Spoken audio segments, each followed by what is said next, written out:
Deus abençoe a todos. É um prazer estar aqui esta noite com a amada Igreja do Senhor.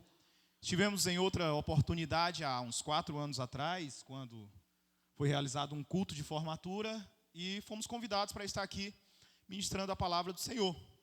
E aprove a Deus, em um momento oportuno, a nossa unidade se tornar mais clara através do curso de evangelista, quando nos foi facultado o convite, e ali pudemos estar com os irmãos aqui durante algumas disciplinas. E discutimos, debatemos e evoluímos para a glória do nome do Senhor. E esta noite nós fomos convidados para estar aqui no calendário litúrgico do Pentecostes, né? Eu fico muito feliz, vou só organizar aqui para não... Porque eu tenho um livro, um dos meus livros, eu tenho 5 livros publicados e está com mais um para ser lançado pela editora Reflexão, uma editora nacional. E um dos meus livros, que eu estou com ele aqui, chama-se Escudo Pentecostal. Uma doutrina sobre o Espírito Santo, sobre a pessoa do Espírito Santo, quem é o Espírito Santo, como combater heresias a respeito do Espírito Santo, se ele é apenas uma pessoa, combater heresias que distorcem a continuidade dos dons. Então, em cima disso, nós trabalhamos essa temática. Abra sua Bíblia no Evangelho segundo escreveu Mateus, capítulo 14, versículo 22 em diante. Acompanha comigo a leitura, tá bom? A gente vai aqui fazer, como professor, além de pastor, a gente tem uma metodologia um pouco mais sistemática. E aí, mesmo com essa metodologia sistemática, Deus vai trabalhando, vai queimando corações, vai trazendo a presença dEle, e assim Deus mostra a sua graça no nosso meio. Acompanha comigo. E logo ordenou Jesus que os seus discípulos entrassem no barco e fossem adiante para a outra banda, enquanto despedia a multidão. E despedida a multidão, subiu ao monte para orar à parte. E chegada já à tarde, estava ali só, e o barco já no meio do mar, açoitado pelas ondas, porque o vento era contrário. Mas à 4ª vigília da noite, dirigiu-se Jesus para eles, caminhando por cima do mar. E os discípulos, vendo caminhar sobre o mar, assustaram-se, dizendo: é um fantasma! E gritaram com medo. E Jesus, porém, lhes falou, dizendo: tende bom ânimo, sou eu, não temas. E respondeu-lhe Pedro e disse: Senhor, se és tu, manda-me ter contigo por cima das águas. E ele disse, como que Jesus disse? Como que Jesus disse? Vem. Então, e Pedro, descendo Jesus, andou sobre as águas para ir ter com Jesus. Louvado seja Deus. Aleluia. Esta noite eu quero falar sobre tempestade. E eu quero dizer para esta igreja que, mesmo em meio à tempestade, Jesus é. Louvado seja Deus. Mesmo em meio à tempestade, Jesus é. Amém. Por que Jesus não era? Por que Jesus não será? Porque Ele é eterno, Ele é imutável, Ele não mudou, Ele é no passado, Ele é no presente, Ele é no futuro, Ele vê todo o contingenciamento do universo como se fosse o agora, louvado seja Deus. E falar de tempestade é algo muito comum nas Escrituras, porque as Escrituras estão cheias de eventos sobre tempestade. Talvez a grande tempestade que a humanidade enfrentou, ou que os seres humanos enfrentaram, e uma família apenas superou essa tempestade porque estava em Deus, é a tempestade do dilúvio, a tempestade em que Noé e os seus familiares passaram, registrados dentro de uma tempestade. E nós veremos talvez um dos grandes momentos da história das Escrituras e dos discípulos, o caso do apóstolo Paulo em Atos dos Apóstolos, capítulo 27, quando Paulo está indo para a sua última viagem, para a prisão em Roma, e no capítulo 27, Paulo é açoitado por fortes ventos, e a embarcação que ele está se rompe, e ali parece que tudo está perdido. Mas diante de todas essas tempestades, dessas turbulências, nós aprendemos algumas características que todas elas possuem. A primeira característica de uma tempestade é que ela é imprevisível. Por mais que a gente conheça o clima-tempo, por mais que nós tenhamos acesso à meteorologia, mas muitas vezes a tempestade, ela nos pega de modo imprevisível. Estava eu vindo de Fortaleza para Teresina com minha família, de avião, e o voo tinha cerca de 5 minutos que saiu do aeroporto de Fortaleza. O voo tranquilo, dia claro, céu limpo, completamente limpo, sem nenhum vento, aparente, né, claro, sem nenhuma tempestade. E quando nós estávamos neste voo, estava com 5 minutos já entrando para os 10 minutos, e quando todos bem confortável, com suas revistas, o avião, ele dá uma sensação de que despenca, e as revistas começam a subir, o povo começa a gritar desesperado. A minha filha chora compulsivamente, eu fecho os olhos e digo: Senhor, eu entrego nas tuas mãos o meu espírito. Foi uma sensação desesperadora. Sensação de morte. Olha que a minha esposa é natural de Minas Gerais e a gente viajou muito para lá, viaja bastante de avião. E foi a primeira vez em que eu tive a certeza de que eu iria entrar e me encontrar com o Senhor. Porque foi uma súbita tempestade de ventos que abateu o avião, depois a gente foi se informar, e que tirou ele da altitude e jogou ele para cima, não foi para baixo. Graças a Deus, louvado seja Deus. Então a tempestade jogou o avião, e quando ele volta para a altitude de novo, a sensação é de que tudo estava perdido. Tempestades são imprevisíveis. E aqui eu falo de tempestade na sua vida, na sua casa. Está tudo tranquilo, está tudo em paz, mas de repente você é açoitado por uma notícia de enfermidade. Você é açoitado por uma carta em que está assinado o aviso prévio. Você é açoitado por uma confusão familiar que de repente a sua construção familiar está prestes a ruir. São tempestades que assolam a vida do cristão. Todos nós, jovens, todos nós, velhos, todos nós, crianças, estamos passíveis da imprevisibilidade de uma tempestade. Mas além dela ser imprevisível, as tempestades, principalmente as tempestades do texto que nós lemos, que se dão especificamente no Mar da Galileia, elas são intensas, rápidas e intensas, em virtude especificamente da geografia do Mar da Galileia. Quem já teve a oportunidade de ir em Israel, vai perceber que o Mar da Galileia, na verdade, é um lago de águas salgadas, que fica a cerca de 213 metros abaixo do nível do mar, com um comprimento de 21 quilômetros da sua parte mais extensa e uma largura na sua parte mais extensa de 13 quilômetros. Mas ali ele está situado entre uma cadeia de montanhas. Estas cadeias de montanhas, elas são como uma espécie de funil que desce do Monte Hermon, que as Escrituras nos falam. E por uma questão atmosférica, o ar gelado que está no Monte Hermon, de repente ele desce e vai naquela cadeia de montanhas, as montanhas de Golã, e vai desaguar lá no Mar da Galileia. E o pescador está tranquilo e de repente vem uma tempestade intensa e abate o seu barco. As tempestades são imprevisíveis, as tempestades são intensas, são intimidadoras, e elas podem se repetir. Não é só uma vez na vida. Talvez você passou por uma grande tempestade e diz: graças a Deus, já enfrentei a minha. Mas enquanto nós estivermos aqui, todos os dias elas poderão acontecer. Os discípulos enfrentaram essa tempestade pela segunda vez. Já tinham experimentado uma vez, agora já é a segunda. Uma tempestade que os abate, e agora? O contexto do texto que nós lemos, e eu quero trabalhar no texto especificamente, ele nos apresenta alguns antecedentes, algumas características que são vistas antes que essa tempestade venha na vida de um cristão, de um servo de Deus. Se nós olharmos o texto de Mateus, esse texto ele é repetido nos 3 evangelhos, em Mateus, em Marcos e em João.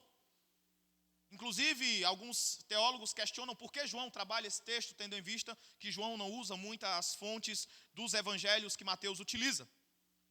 Mas é em virtude da sua grandiosidade e da forma como Jesus, ele entra no texto e ele resgata os discípulos que estão abatidos. Mas algumas coisas acontecem antes dessa tempestade. E a primeira delas é, os discípulos estão intensamente envolvidos no trabalho. Eles estavam curando. Eles estavam pregando o evangelho. Eles estavam fazendo maravilhas. Nós somos tentados a pensar, bem, se eu estou dando o meu melhor para a obra de Deus, nada vai me atingir. Amém? Nós não costumamos ser vaidosos a este ponto. Isso é algo natural da nossa vida. E aí a gente até questiona, por que eu, Deus? Eu faço tudo. Eu ensaio, eu canto, eu louvo, eu estou. Por que eu? Os discípulos estavam envolvidos intensamente na obra de Deus.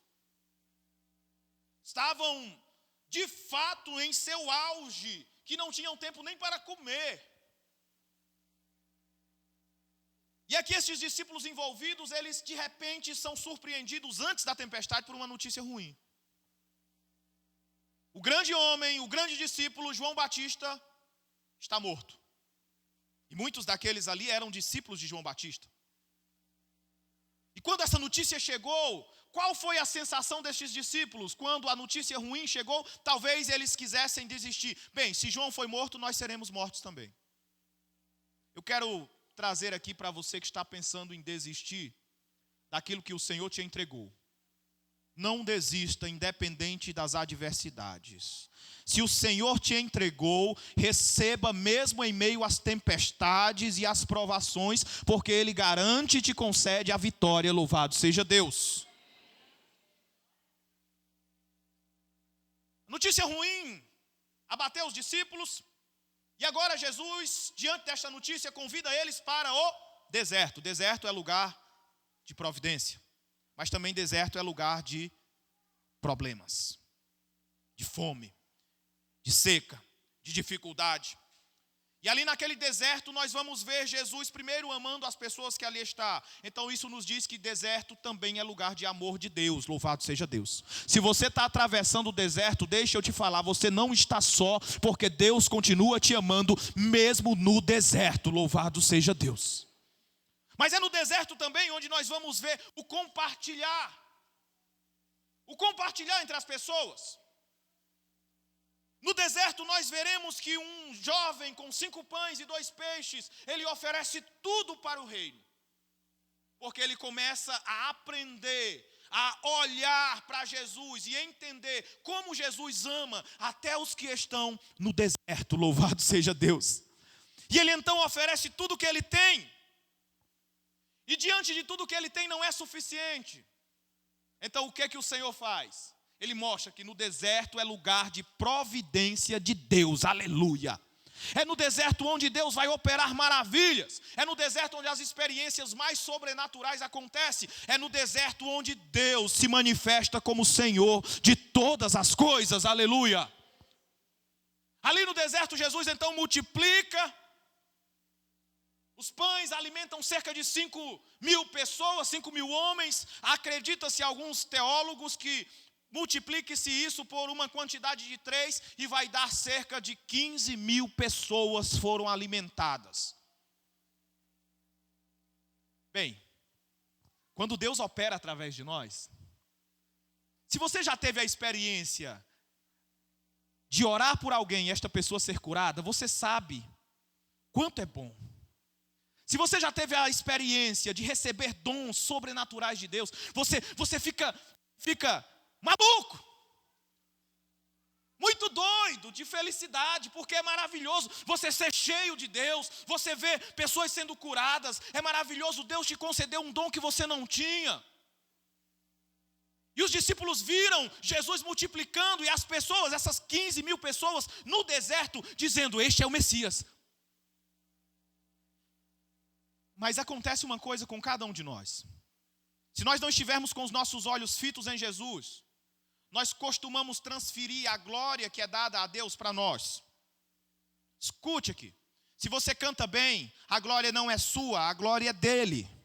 Se você prega bem, a glória não é sua, a glória é dele. Se você faz obras de caridade, a glória não é sua, a glória é dele. Se você contribui para a obra de Deus, a glória não é sua, a glória é dele. Aleluia! Os discípulos com certeza começaram a ter um coração envaidecido, porque as pessoas ficaram abismadas com aquilo tudo. E em João, no mesmo texto, em João capítulo 6, versículo 15, é interessante, se você fizer um paralelo, que Jesus diz assim, que as pessoas queriam arrebatá-lo para fazer rei. E aí começa o texto. Muitas vezes nós estamos tão vaidosos, que Jesus diz para mim e para você, é hora de você enfrentar uma tempestade. Os nossos corações estão tão prepotentes, que Jesus diz, agora eu vou te ensinar a depender de mim no meio da turbulência. Porque é na turbulência que eu vou mostrar que eu sou. É na turbulência que eu vou mostrar que eu não mudei. É na turbulência que você vai saber que você não é nada. O texto, ele é muito enfático, porque no versículo 22, Jesus diz assim, e logo ordenou. Quando nós observamos a palavra ordenar, é muito forte. Por que ordenar é muito forte? Porque na língua grega aqui são utilizados são duas palavras, um advérbio e um verbo no imperativo. O advérbio aqui, ele é euteuos, imediatamente, e aí vem o verbo enankensen, que diz, imediatamente Jesus mandou eles saírem dali. Por que Jesus tomou essa atitude brusca com seus discípulos? Porque o coração deles já estavam embebecidos pelo poder. Se eles não saíssem dali, naquele momento, eles seriam aclamados pela multidão como os salvadores humanos. E Jesus não veio para estabelecer um reino humano, mas o reino de Deus é celeste, é glorificado, é um reino majestoso. Aquelas pessoas estavam com um olhar imediato. Jesus então olha para os seus discípulos e diz, saiam daqui agora. É a primeira e única vez que Jesus trata os discípulos assim. O maior perigo, queridos, não é o seu irmão. O maior perigo é o seu coração. Quando o nosso coração se ensoberbece, quando o nosso coração se torna vaidoso, nós estamos prontos a cair. Mas graças a Deus que o Senhor zela por nós. Graças a Deus que o seu Espírito Santo fala aos nossos corações quando nós caminhamos por veredas que não agradam ao Senhor. Graças a Deus que nós temos um evangelho vivo, ativo e atuante e que ele se manifesta através do Espírito Santo que fala com cada um de nós. Agora nós entramos na tempestade. Jesus disse, vão e passem para outra margem, cerca de 7 a 8 quilômetros dentro de um barco. Era o entardecer. Eles remariam a noite inteira. Oh, castigo grande. Eu sei que a gente às vezes fala tanta coisa de Jesus, né? Mas Jesus pegou eles e disseram, é a noite inteira. Vocês vão agora remar a noite inteira, que é para poder botar o coração no lugar. Vocês vão remar a noite inteira, que é para entender que a glória não é sua, a glória é minha, louvado seja Deus. E eles já tinham tido uma experiência com Jesus há pouco tempo antes, quando Jesus estava no barco, mas agora Jesus faz diferente. Ele diz, não, eu não vou com vocês, vão sozinho. Vocês precisam confiar sem ver. Jesus é um ensinador por excelência. Às vezes nós queremos ver tantas coisas e esquecemos que mesmo que nós não vemos, o Senhor nunca nos deixou só. Mesmo quando nós achamos que estamos só, o Senhor está intercedendo por nós diante do Pai. O Senhor está providenciando, o Senhor está agindo, o Senhor está trabalhando, o Senhor está operando para que eu e você consigamos chegar do outro lado, ainda que estejamos no meio da tempestade. Aleluia. Ali no meio daquela tempestade, nós vamos ver as características já citadas. Primeiro, os discípulos vão lutar com suas próprias forças. E aqui eu vou te dar uma orientação. Se você estiver no meio da tempestade, saiba como lutar. Não é com suas forças. Talvez esta palavra para alguns aqui não faça muito sentido. Mas o Espírito Santo me faz entender, me faz compreender que tem pessoas que estão lutando com suas próprias forças. O Espírito Santo me faz entender que por fora você está vivendo algo que aparenta uma calmaria como o Mar da Galileia. Mas quando ninguém está vendo, as tempestades estão batendo na sua casa, na sua vida, no seu coração.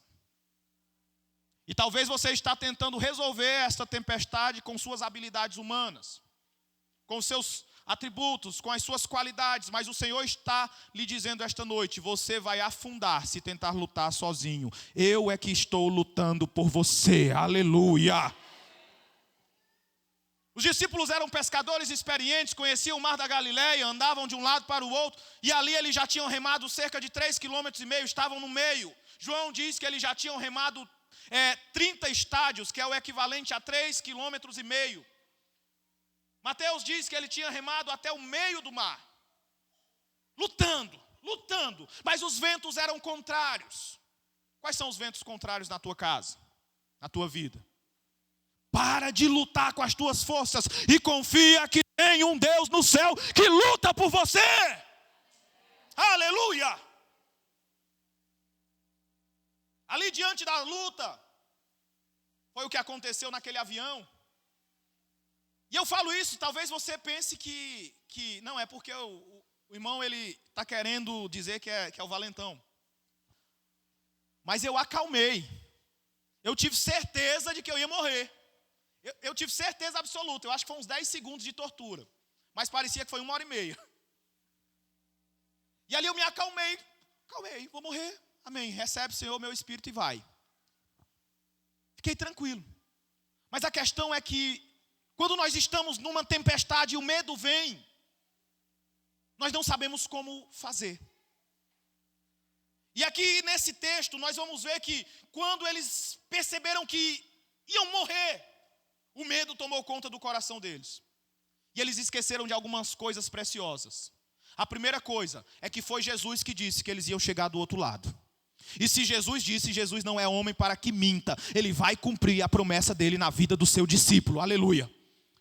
Por mais que o vento estivesse balançando, estivesse levando eles a pico, eles tinham que lembrar da promessa do Senhor, que eles chegariam do outro lado. Aleluia. Deixa eu te dizer uma coisa.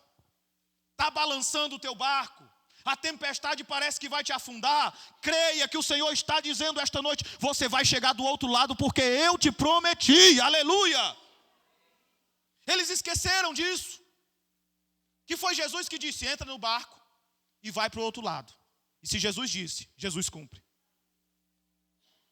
A segunda coisa que o medo nos faz esquecer é que Jesus intercede por nós. Foi Ele que disse. Ele disse que intercede por nós. A Bíblia nos diz que só há um intercessor, mediador entre Deus e os homens. É Jesus Cristo, o justo, que está à destra de Deus Pai Todo-Poderoso. Aleluia. E aqui na terra, o seu Alon Paracleton, o seu representante imediato com todos os direitos, está intercedendo por nós com gemidos inexprimíveis, que é o seu Santo Espírito, que opera no meio da igreja de modo intenso e poderoso. Aleluia.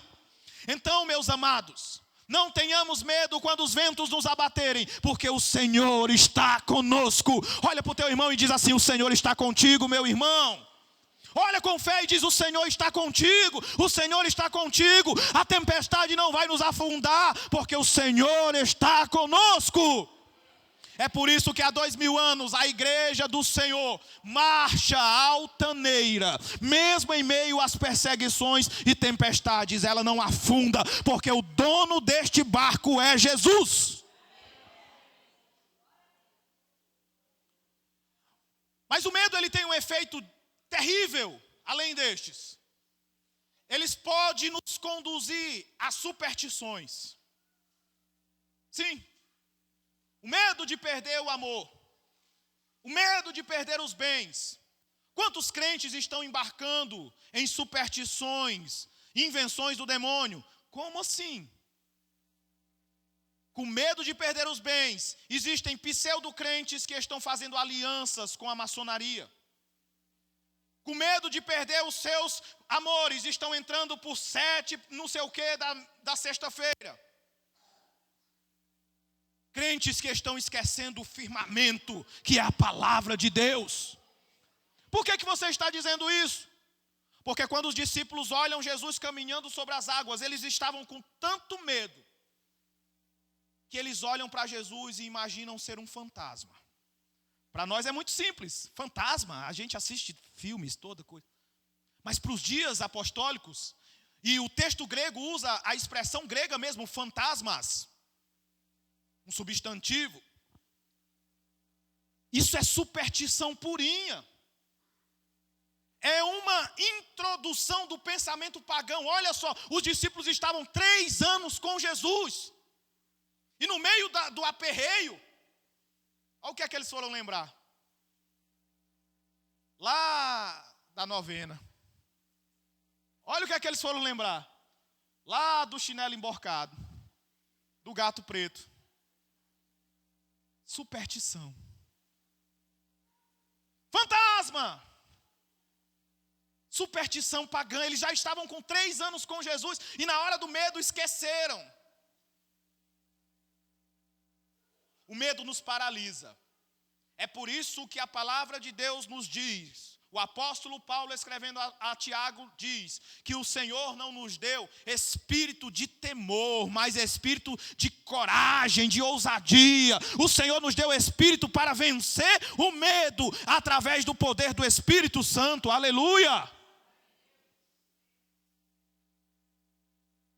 Mas mesmo diante de toda esta situação, Jesus se manifesta aos seus discípulos. Discípulos medrosos, discípulos supersticiosos, discípulos sem fé. Jesus se manifesta aos seus discípulos, por quê? Porque Ele é misericordioso. Deixa eu te dizer, você talvez olhe aqui para um irmão na igreja, não sei qual dos irmãos, que eu não conheço os irmãos intimamente, e você diz, rapaz, aquele irmão ali, quando ele pisa no chão, o fogo se alastra, o poder de Deus exalta. Eu não chego nem o dedinho mindinho do pé dele, de autoridade espiritual. Deixa eu te dizer uma coisa, Jesus manifesta-se a nós, não é pelo que nós somos, é pela misericórdia dele. E por mais fraco, não tem aquele crente assim, bem choque de lanterna? Tem uns aí que são choque de lanterna. Aquele crente bem choque de lanterna. Até para esses o Senhor manifesta o seu poder esta noite, aleluia. E diz assim, eu estou contigo, eu vou te encher, eu vou te capacitar, eu vou te conceder dons para a glória do meu nome, aleluia. No meio da tempestade, à noite, na terceira vigília da noite. Que horas é a terceira vigília da noite? A quarta vigília da noite, perdão, entre 3 e 6 horas da manhã. Não sabemos o horário exato. Era aquele horário difícil. Quem já ficou nesse horário aí acordado à noite? Levanta a mão aí. Quem já ficou, que eu digo, não é numa festa não, tá? Num momento gostoso não. É num momento assim, mais quieto. Alguém já ficou? Eu sou policial e às vezes eu sou submetido a este. É o pior horário do universo. Pense num horário ruim. E eles, olha, 3 horas da madrugada eles estavam. E o vento contrário batendo. E o vento batendo. E ali no meio daquela tempestade, nós vamos aprender algumas coisas. A primeira delas é que o Senhor Jesus, Ele é Senhor até na tempestade. Louvado seja Deus. Em meio à turbulência dos ventos contrários, o mar agitado, Jesus caminha 3,5 km para ir ao encontro dos seus discípulos. Sabe o que é que Jesus está dizendo para mim e para você esta noite? Que Ele se importa comigo e com você. que Ele se importa comigo e com você. Não importa quais são os obstáculos que para mim e para você existem, mas importa é que Ele caminha sobre os obstáculos, porque Ele se importa comigo e com você. Louvado seja Deus. Aqueles corações aflitos e temerosos que estavam dentro daquele barco, contemplando a morte, agora eles recebem 3 palavras fundamentais. E eu quero deixar essas palavras como uma palavra profética para a tua vida. Jesus olha para os discípulos no mar. Jesus não estava dentro do barco. As ondas, o vento. E ali Jesus olha para os seus discípulos e diz 3 verdades. A primeira é: tem bom ânimo. Que pode ser traduzido como: criem coragem. Criem coragem. Criem coragem, parece que está difícil, mas criem coragem, não desanimem, tenham bom ânimo. A segunda verdade que Jesus diz, e esta verdade é uma verdade mais profunda e teológica, é: sou eu. Mas a questão é que no grego, não está sou eu, está eu sou. Não está sou eu, está eu sou. O que é que Jesus está dizendo assim? Ó, tem de bom ânimo, eu sou. Aqueles discípulos entenderam na mesma hora. Eu sou. O Deus revelado e encarnado está se manifestando no meio da tempestade. Esta é a maior revelação fora do Evangelho de João, da divindade de Jesus. No grego está escrito ego eimi. Eu sou. Jesus está se comparando ao Deus que se revelou em Êxodo 3,14, quando na sarça ardente, ele diz para Moisés: eu sou, louvado seja Deus. Então isto implica dizer que Ele é quem criou o universo, Ele é quem criou o mar, Ele é quem criou os discípulos, Ele é quem criou todas as coisas existentes. Então tudo está na palma da sua mão e sobre o seu controle. Se você é discípulo deste eu sou, você tem segurança, ainda que esteja no meio das tempestades. Aleluia. E a terceira verdade que ele fala: não temas, porque o Senhor está contigo. Depois de Jesus falar essas palavras, já estou caminhando para a conclusão da minha fala. Uma coisa tremenda acontece. Talvez até hoje você leu esse texto criticando Pedro. E se você critica Pedro, eu vou puxar a sua orelha hoje. A gente olha para esse texto, a gente tende a criticar Pedro. Olha, Pedro está afundando nas águas. É ou não é, irmãos? Sim ou não? A gente sempre olha Pedro afundando. Mas uma coisa Pedro faz, que nós só vamos ver de novo em Atos 2. Pedro deseja o sobrenatural. Pedro deseja sair da mesmice. No texto grego, ele não diz assim: se és tu. É ei, su, ei. Se tu é. Pedro está dizendo: Jesus, o Senhor é o Deus revelado.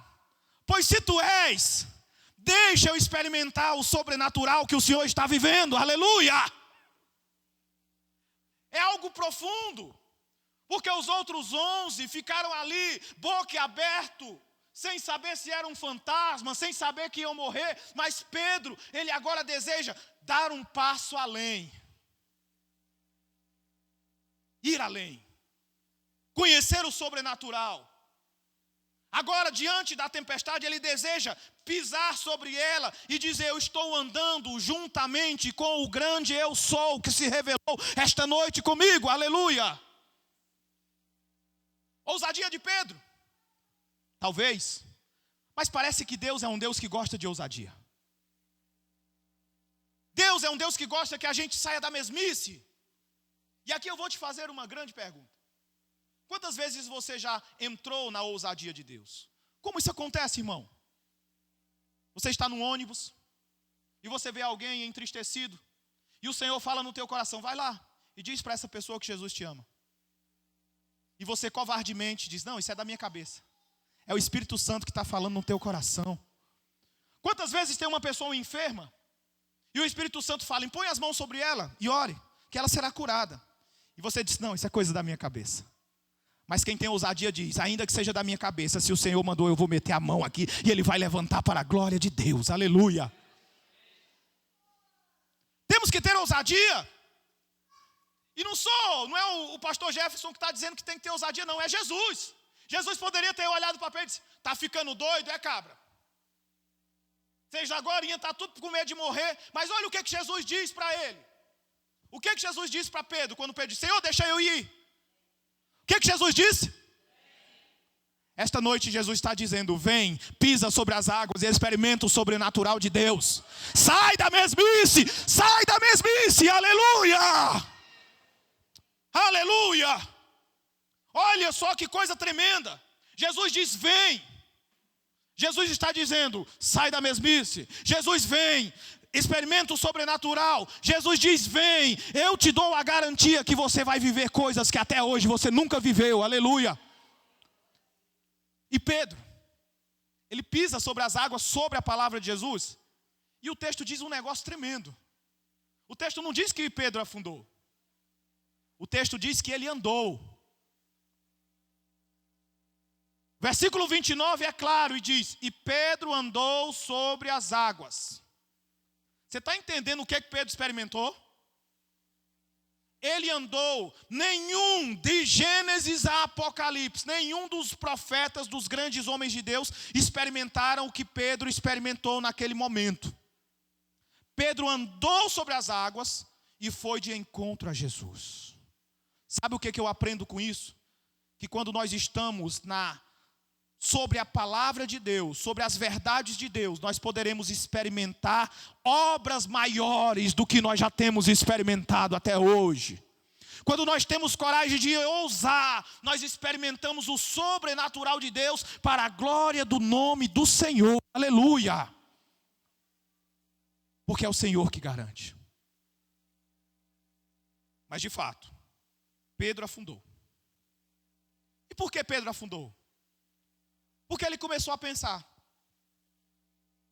meus problemas, os ventos, olha a água, e perdeu o foco de quem disse a palavra vem. O que é que isso implica para mim e para você? Você está aqui e está pensando lá no que você vai pagar amanhã. Você está aqui, você está pensando quando chegar em casa, você ainda vai ter que fazer um monte de coisa. Você está aqui, você ainda não entregou o seu coração ao Senhor que está presente. Você está aqui, você ainda não ousou de verdade. Você começou a andar sobre as águas e aí você lembrou daquele boleto que tem para pagar. E começou a afundar. Mas esta noite a palavra do Senhor é vem. Experimenta o sobrenatural no meio da tempestade. Vem, faz uma ousadia maior, oferta mais, concede mais, se entrega mais, porque o Senhor é quem garante que você vai experimentar o sobrenatural dele. Aleluia! Ali quando Pedro ele começa a afundar, e aí já concluindo a nossa fala, nós vamos perceber de modo tremendo que o Senhor fala algo que serve para mim e para você. Homens de pequena fé. Eu disse para você vir. Foi eu que falei. A Bíblia está repleta de exemplos. O próprio Senhor Jesus disse, olha, aquele que crê em mim, ele vai fazer obras maiores. Ele vai poder experimentar coisas maiores. Ele vai viver coisas maiores. E a igreja apostólica de Atos dos Apóstolos experimentaram coisas maiores. E por que a igreja do século 21 não experimenta? Porque nós estamos olhando para a tempestade e não para o Senhor que diz, vem. Mas este mesmo Pedro que foi redarguido, ele pôde desfrutar de uma essência maior de Deus. Quando o Senhor Jesus morreu, foi assunto aos céus, e ele cumpriu a sua promessa em Atos 2, quando ele derramou do seu Espírito sobre os seus discípulos ali. E naquele momento Pedro pôde ver o sobrenatural de Deus através das línguas. Pedro pôde ver o sobrenatural de Deus através de curas e milagres. Pedro pôde ver o sobrenatural de Deus através de ousadia diante das provações, das ameaças de morte. Pedro pôde ver o sobrenatural de Deus quando ele foi liberto da prisão por um anjo. Pedro pôde ver o sobrenatural de Deus quando ele ali orando, as pessoas eram cheias do Espírito Santo. Pedro pôde ver o sobrenatural de Deus quando ele ressuscitou mortos. Pedro experimentou a plenitude de Deus através do poder do Espírito Santo que veio sobre aqueles servos de Deus, aleluia. Mas naquele barquinho, depois de Jesus corrigi-los, Jesus se manifesta, entra no barco e eu quero concluir com 3 coisas que ocorrem ali. A primeira coisa é, quando o Senhor se manifesta na sua plenitude, o vento se acalma nas nossas vidas. A segunda coisa é que quando o Senhor se manifesta, todos se curvam e adoram a Ele, porque Ele é o Senhor, louvado seja Deus. E a terceira coisa, que quando a glória do Senhor se manifesta, é que nós reconhecemos o poder e a natureza do Deus que está operando no nosso meio. Você pode dar um glória a Deus aqui esta noite, aleluia? No nome de quem que nós estamos reunidos aqui? No nome de quem? No nome de quem? E se nós estamos reunidos no nome de Jesus, Ele disse que onde estiverem 2 ou 3 reunidos em meu nome, eu estaria no meio deles, aleluia. E se Jesus está aqui esta noite, o vento vai se acalmar. Se Jesus está aqui esta noite, haverá adoração genuína, porque Ele é Deus. Se Jesus está aqui esta noite, eu já estou vendo o sobrenatural de Deus sobre a tua vida, sobre a tua casa, sobre a tua família, aleluia. Aleluia.